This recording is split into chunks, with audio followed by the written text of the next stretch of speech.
Eu entendo que as pessoas, a criança tem que receber um estímulo diferente. E é o que eu falo pra galera na rede social, não é que você é burro, é só que você não tá tendo o estímulo correto, né? Então você precisa de um estímulo novo. Então, naquela época, eu não sabia muito sobre isso, né? Dava aquele estímulo tradicional, e eu fui na PAI, fui em várias coisas, né? Achava que eu tinha algum problema na cabeça que eu não conseguia aprender, tá?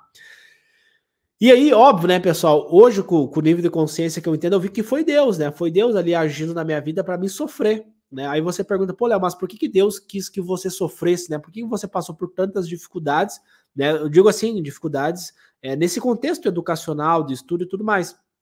Por quê? Porque isso induziu, fez uma inclinação para que eu estudasse neurociência, para que eu estudasse técnicas de aprendizagem, para que eu criasse essa metodologia de estudo, para que eu pudesse realizar o meu sonho de ser médico. Né? O sonho começou lá na minha infância, quando eu usava o SUS, né? Quando eu não recebi um bom atendimento, aquilo, pô, se tá errado, eu tenho que ir lá e fazer diferente, né? Então, isso fez, né, para eu poder realizar esse sonho, isso fez o quê? Fez hoje, por exemplo, né, a minha metodologia de estudo ajudar milhares de pessoas no Brasil todo. Inclusive, hoje eu postei alguns depoimentos de pessoas que fizeram a minha metodologia, né, para vocês poderem conhecer um pouquinho do perfil dos meus alunos. Então, percebe que aquele método, o fato de eu ter ido mal na escola fez eu criar esse método. E esse método hoje ajuda outras pessoas. Porque se eu tivesse tirado 10 na escola, se eu tivesse sido um bom aluno, como a maioria dos aprovados em medicina, a maioria que passa em medicina é por quê? Porque foi um bom aluno. Então a pessoa sempre tirou boas notas na escola, logo ela fez medicina. No caso, os professores falavam para mim que eu ia ser burro, que eu ia ser servente de pedreiro, né, que eu ia trabalhar em obra. Isso era a única coisa que eu ia conseguir fazer. Eu escutei de professores. Né, ninguém, não é que eu escutei, não, eu escutei na cara dura, a professora falou. Então, porque se na escola é assim, né? Quem estudou escola pública vai entender o que eu vou falar. Na escola, se você tirar 10, pode ser médico. Né? Às vezes a pessoa nem quer ser médico, o cara quer ser engenheiro, quer ser um advogado. Tirou 10, tem que fazer medicina. Né? Às vezes a pessoa nem tem um sonho, mas é que a nota determina quem que a pessoa pode ser. Não é assim? Comenta aqui, pessoal. Deixa o comentário de vocês. Agora, se você tira 0, se você tira 0, você é burro, você é preguiçoso, você não gosta de estudar, você é um sem futuro. Né? Não é assim?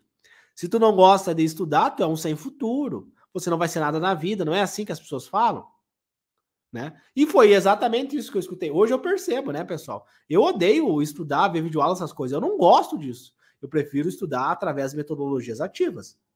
Então eu brinco com os meus alunos, você não vai estudar, você vai pensar o conteúdo, você vai ver no seu dia a dia onde que está a física, onde que está a bioquímica, você vai pensar o conteúdo. Eu não quero que tu fique sentado, a bunda na cadeira o dia inteiro estudando. Eu quero que você pense o conteúdo, que você raciocine o conteúdo. Não é sobre decorar, é sobre você entender as coisas. E aí, quando você entende os conteúdos, quando você está lendo as questões do Enem ou do vestibular, você consegue resolver as questões.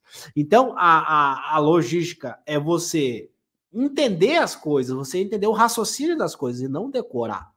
Né? Então, esse estímulo ultrapassado da escola me gerou vários problemas. E aí, justamente por isso que eu fui criar esse método. Porque tu vê hoje, por exemplo, quem faz medicina, tu vê aí no YouTube, no Instagram, tu pode ver, tipo, as pessoas que passam em medicina. É os caras que sempre, tipo, tiraram 10, passaram em primeiro lugar em grandes universidades, né, federais, estaduais, né?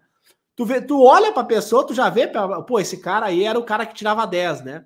Tu vê pela cara da pessoa, tu já vê, pô, isso aí tem dinheiro, né? Pelo jeito da pessoa, você já olha ali, tu vê o vídeo no YouTube, tu vê ali no Instagram, tu vê, pô, esse cara aí, né, pô, estudou escola particular, teve acesso aos melhores professores, os melhores materiais, passou em grandes universidades. Então tu vê que a pessoa já era uma pessoa que tirava 10. Diferente do meu contexto. O meu contexto é que eu era burro, né? Eu só queria saber jogar futebol, né? E brincar ali com os meus colegas. Eu não gostava de estudar, porque eu não tinha resultado com aquilo, né? E hoje eu percebo, né, pessoal, que foi um sinal, porque hoje o que eu quero fazer na medicina, meu grande propósito na medicina é ajudar as pessoas que sofreram o que eu sofri, né, para que elas não sofram preconceito, para que elas tenham um bom atendimento médico, né? E aí, olha para vocês ver como que é as coisas, né? Como é que é Deus. Primeiro dia, né? E aí, Léo, não acredita em Deus, tá tudo bem, tá? Tá tudo bem, não, né? E aí cada um acredita no que quiser, né? E aí cada religião vai ter uma nomenclatura, cada um vai falar uma coisa, enfim, não tô falando aqui de religião, nada disso. Mas tem umas coisas que é bizarra. Aí, meu estágio, medicina da família, eu usei o posto de saúde a vida inteira, recebi a vacina, machucava e ia lá, né? Enfim, eu passei a minha vida inteira usando o posto de saúde. Eu nunca fui num médico particular, num hospital particular, não. A vida inteira usando a unidade básica de saúde. E aí, no meu primeiro dia de estágio, né? Eu tô fazendo estágio optativo, né? O estágio final da medicina e medicina da família. Eu tava em cirurgia, agora eu fui para medicina da família. Aí, o primeiro paciente que eu atendo era uma mãe trazendo a filha de 9 anos com problemas de aprendizagem. Aí, a primeira pessoa que eu atendi no estágio foi, eu fiz o diagnóstico de TDAH, né? Ela tinha TDAH, né? Eu fiz um diagnóstico clínico, tem que apresentar em 2 ambientes, né? Tem que ter desatenção, tem que ter impulsividade, tem que ter hiperatividade, ou às vezes pode cursar só com a desatenção, né? O fenótipo da desatenção e a impulsividade, né? Uma das formas de você ver isso, por exemplo, esquecimento, né? Ela esquecia a chave em qualquer lugar da casa, ela já deixou panela ligada, né? Então, às vezes, tu pode até ver alguns acidentes domésticos, desatenção, né? Às vezes a mãe fala, ela não consegue prestar atenção, ou a professora fala, não consegue prestar atenção. Então, não pode ser só na escola, né? Tem que ser na escola e em casa, fiz o diagnóstico, e também tinha dislexia, né? A professora tinha que ler para ela, não conseguia formular as palavras, né? Tinha dificuldade na leitura. Então, o primeiro paciente que eu atendi era como se eu tivesse vivendo ali, né?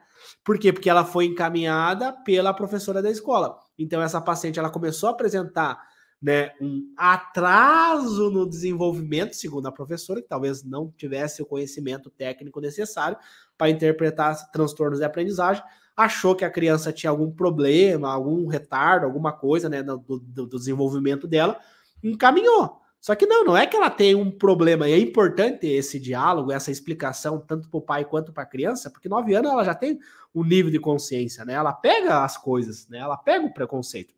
É importante para que ela não tenha bloqueios mentais com os estudos, com a vida dela, com a autoestima dela, que é só um transtorno, não é um problema que ela tem no cérebro. Ela aprende igual todo mundo, ela memoriza igual todo mundo, ela tem um raciocínio todo mundo, só que o estímulo tem que ser diferente, que é o que eu prego aqui com vocês. O estímulo do estudo tem que ser diferente, senão você vai ficar 5, 6 anos no cursinho.